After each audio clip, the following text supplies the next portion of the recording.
At the National Hedge laying competition, I filmed myself to see how I worked. Most people look at hedge laying and think it's about the cutting. Knowing what to take out and knowing what to leave is an important skill. There was a lot of work in the hedge at the National.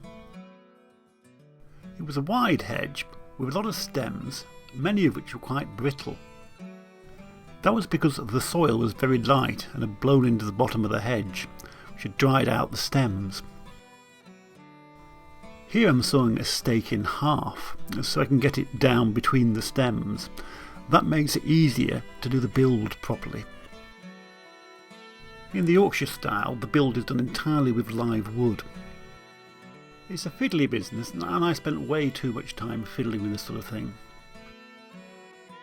If I'd known that the stems were going to stay on, I would have taken more of them out. But competitions have their own special discipline. The initial build was going very well, and it's hard to get away from the sort of fascination with where things are going to fit. The finer points of staking and putting the rail on are going to have to wait for another time, because at this point I realised I was running out of time. I really need another half hour to finish off. Lots of people run out of time, but finishing on time is part of the game.